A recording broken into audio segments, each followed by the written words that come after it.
ये मनमानी आचरण होने पर फिर कृपा काम नहीं करती। आप जो चाहे वो निंदनीय कार्य करें और गुरुजनों की कृपा आपको विमान पे बैठाल के परम पद पहुंचा दे, ऐसा आज तक हमने नहीं सुना, पढ़ा नहीं, संतों से कहीं ऐसी बात नहीं सुनी। हाँ, थे पूर्व में पापाचारी, पर जब से संत समागम किया, आज्ञा पर पूरा जीवन दे दिया, तो जगत बंदनी महात्मा बन गए, ऐसा सुना है, ऐसा पढ़ा है। ऐसा नहीं सुना कि आप उनके समीप रहकर मनमानी आचरण करें और आपको परम पद मिल गया हो, ऐसा नहीं सुना। सिद्धांत नहीं, चाहे जो युग हो, भगवत प्राप्ति का सिद्धांत तो वही रहता है। हाँ, कुछ कमी बेशियां साधना में हो जाती है, पर भगवत प्राप्ति के सिद्धांत में नहीं। थोड़ी भी सिद्धांत की चूक, वो चूक ही होगी, आपके हृदय के आनंद को सुखाने वाली होगी। इस समय जो आपको अवसर मिला है, ये अमोघ है। चूक गए, पता नहीं किस युग में अवसर मिलेगा। 4,32,000 में तो अभी 5,000 के ऊपर कुछ हुआ है। बहुत बड़ा समय इस राजा का है, कलयुग का। और ये कपट, कुटिलता, व्यभिचार, हिंसा, मदिरापान, द्वित कीड़ा, इसका ही उत्साह बढ़ाएगा। इसका राज्य है। अगर बच सकते हो, एकमात्र समर्थ है जो तुम्हें इस कलिकाल में बचा सकता है, वो भगवान नाम। नाम चल रहा और जो निषेध किया गया वो नहीं करते, बच जाओगे। जो अन्य युगों में भगवत प्राप्ति सहस्त्रों वर्ष की तपस्या से होती थी, कलयुग में नाम संकीर्तन मात्र से हो जाएगी। पर जो निषेध है वो मत करो। हम ये ध्यान नहीं देते, निषेध को उत्साह पूर्वक करते हैं, सोचते हैं अब देखे तुम कृपा कर लो। सिद्धांत नहीं है ना। संत जन परम कृपालु होते हैं। पूज्य भाई जी महाराज से निज जनों ने कहा हाथ जोड़कर कि आप चाहें तो श्री कृष्ण से मिला सकते हैं, ये हमारा विश्वास है। तो उनका भैया, अगर हम अपनी चाह की बात करें तो मेरी चाह यही है कि मैं सबको भगवत प्राप्ति करा दूं, सब सुखी हो जाए। पर आपकी चाह के बिना श्री कृष्ण नहीं मिलेंगे। मेरी चाह तो है कि सबको भगवत प्राप्ति हो जाए। आप चाह करो, अन्य चाहों को त्याग कर आप चाह करो कि मुझे प्रभु मिल जाए।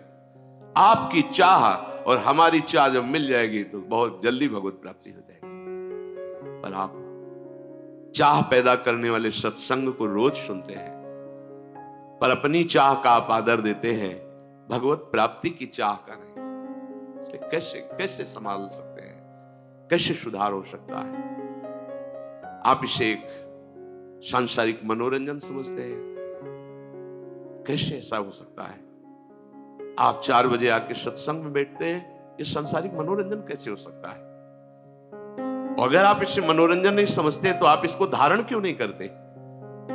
दोनों बातें। अगर आप इसे सत्य समझते हैं, सौभाग्य समझते हैं, तो आप धारण क्यों नहीं करते?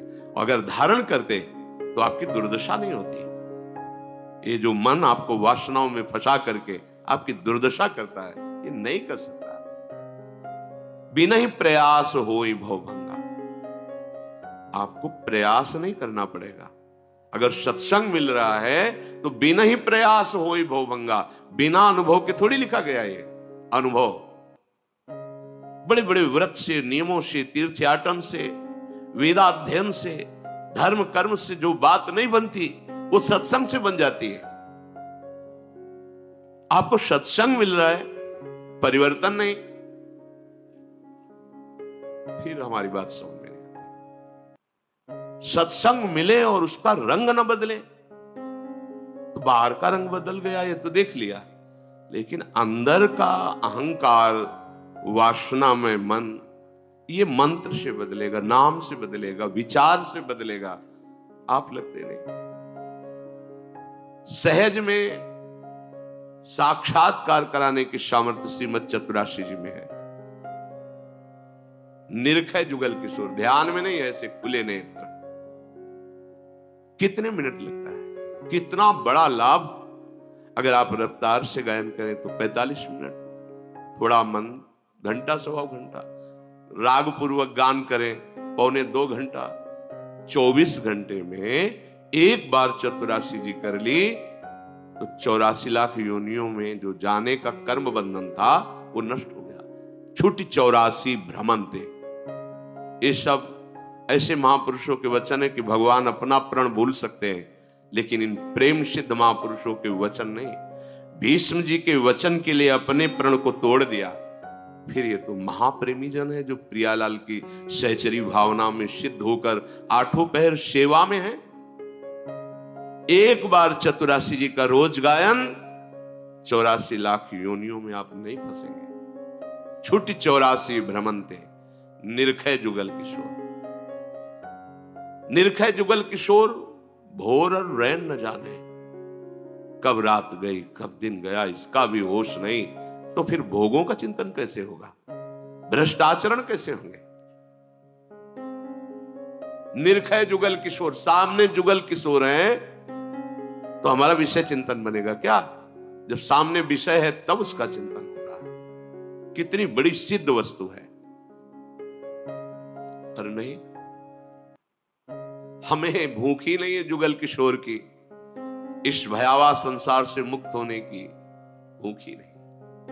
जब पूज्य श्री जयदेव जी का चरित्र पढ़ा तो प्रारंभ में नए नए तो हृदय जल गया। कहां थे भगवान जब ऐसे महापुरुष जो रात दिन भगवान के भजन में लगे हुए हैं, किसी ने दक्षिणा दी? जब देखा कि ठग है तो दे ही दिया अपनी तरफ से, फिर भी उन दुष्टों ने उनके हाथ पैर काट कर कुएं में डाल दिया।